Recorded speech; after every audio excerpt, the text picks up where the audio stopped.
సుమన్ టీవీలో మీ personal and business promotions కోసం కింది నెంబర్కి కాంటాక్ట్ చేయండి. జనసేన పార్టీ అధ్యక్షులు శ్రీ కొణిదెల పవన్ కళ్యాణ్ గారు ఏదైతే గత ప్రభుత్వం వైఎస్ఆర్సీపీ ప్రభుత్వంలో గత సీఎం జగన్మోహన్ రెడ్డి గారి పరిపాలనలో కోట్లాది మంది హిందువులు ఆరాధ్య దైవంగా పూజించేటటువంటి టీటీడీ తిరుపతి తిరుమల వెంకటేశ్వర స్వామి భక్తిగా ప్రీతిగా పెట్టేటువంటి ప్రసాదంలో కల్తీ నెయ్యి వాడడం వల్ల అలాంటి ప్రసాదాన్ని ప్రజలకు పంచిపెట్టారనే విషయాన్ని సంఘటనను నిరసిస్తూ శ్రీ పవన్ కళ్యాణ్ గారు 11 రోజుల పాటు నిరసన ఉపవాస దీక్ష చేయడం జరుగుతుంది. వైఎస్ఆర్సీపీ నాయకులు కూడా చెప్తున్నాను, మీరు దయచేసి ప్రజల జోలికి వెళ్తే మీకేం తీర్పిచ్చారు? 2024 ఎలక్షన్ తీర్పిచ్చారు. దయచేసి సనాతన ధర్మం జోలికి రావద్దు. కొన్ని కోట్లాది మంది ప్రజల ఆరాధ్యంగా పూజించేటువంటి వెంకటేశ్వర స్వామి ప్రసాదాన్ని మీకు మీరు వెళ్ళారు. మీరు గతంలో వైఎస్ఆర్సీపీ శాసనసభ్యులు మంత్రులు ఒకటి మాట్లాడినారు, రాష్ట్ర వ్యాప్తంగా దాడులు ధ్వంసం చేశారు మీ గత ప్రభుత్వంలో. మంత్రులు మాట్లాడతారు, శాసనసభ్యులు మాట్లాడతారు. వైఎస్ఆర్సీపీ నాయకులు గతంలో శ్రీరాముడు తల తీసుకొచ్చి ఇంకొకరికి పెడతామంటారు. ఇంకొక శాసనసభ్యుడు మాట్లాడతాడు, ఆంజనేయ స్వామి చేయిరిగితే చేయగల మన అతికిస్తాం, ఇంకొక బొమ్మ తీసుకొస్తా ఉంటారు. మీరు చేస్తుంది ప్రజలతో మీరు చెలవితే ప్రజలు క్షమించే మీకు 2024 మీకు తీర్పిచ్చారు.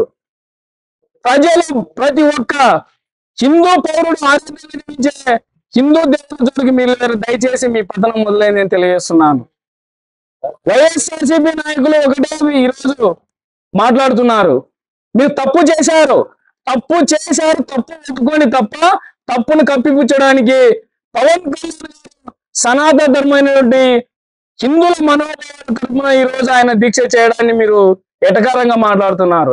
నేను ఒక్కటే చెప్తున్నాను, వైఎస్ఆర్సీపీ నాయకులు కానీ రాష్ట్ర ప్రజలకు కానీ ప్రతి ఒక్కరికి నేను తెలియజేస్తున్నాను, పవన్ కళ్యాణ్ గారు ఒక మతానికి ఒక ప్రాంతానికి చెందిన వ్యక్తి కాదు, సర్వ మతానికి ఆయనకు సమానమే. కానీ తను మన తల్లిని ఎంత ప్రేమిస్తామో ఇతర తల్లులను అంతే గౌరవించాలా. నేను పుట్టిన సనాతన ధర్మంలో హిందూ ధర్మానికి అన్యాయం జరిగిన రోజు నేను మాట్లాడతానన్నారు, ఈరోజు మాట్లాడారు. పవన్ కళ్యాణ్ గారు రేపు చర్చ మీద జరిగిన ఫస్ట్ ఖండించేది పవన్ కళ్యాణ్ గారే. ఒక మసీదులో అన్యాయం జరిగినా మాట్లాడి బయటకు వచ్చే వ్యక్తి పవన్ కళ్యాణ్ గారు అని తెలియజేస్తున్నాను.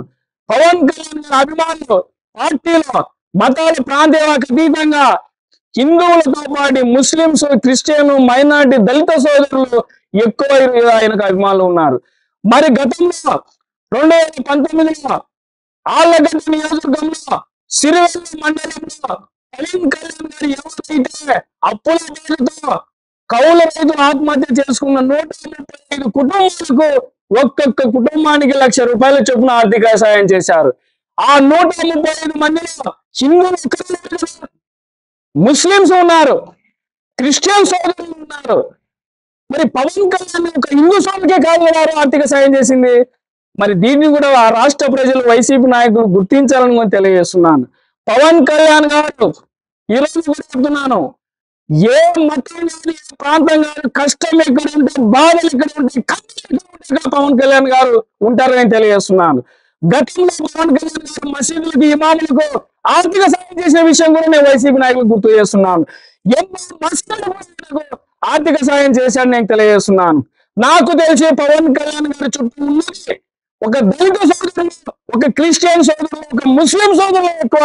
ఆయనకున్న అభిమానులు కూడా అత్యధిక శాతం ఆ వర్గాల కూడా నేను తెలియజేస్తున్నాను. ఈరోజు ఒక్కడే చెప్తున్నాను, వైసీపీ నాయకులకు దయచేసి మీరు హిందువుల మనోభావాలు దెబ్బతిన్నాయి కనుక రాష్ట్ర ప్రజలకు, దేశ ప్రజలకు వెంటనే మీరు క్షమాపణలు చెప్పి తప్పు ఒప్పుకోవాల్సిన వరకు మేము ఈ పోరాటం సాగిస్తామని తెలియజేస్తూ ఈ అవకాశం ఇచ్చినటువంటి మీడియా పెద్దలకు, సోదరులకు, ఇక్కడికి వచ్చినటువంటి ఈ దీక్షకు మద్దతు తెలిపినటువంటి ఆళ్లగడ్డ నియోజకవర్గం బీజేపీ అధ్యక్షులు శ్రీ బోరెడ్డి లక్ష్మీరెడ్డి అన్న గారికి, అలాగే ఆర్ఎస్ఎస్ సోదరులు మన బీజేపీ నాయకులు రామన్న గారికి, అలాగే మురళి అన్న గారికి, అలాగే ఇలాంటి అన్ని సంఘాల పెద్దలందరికీ నేను ఈ దీక్షకు మద్దతు తెలపడానికి కూడా ప్రతి ఒక్కరికి పేరు పేరు ధన్యవాదాలు తెలియజేస్తున్నాను.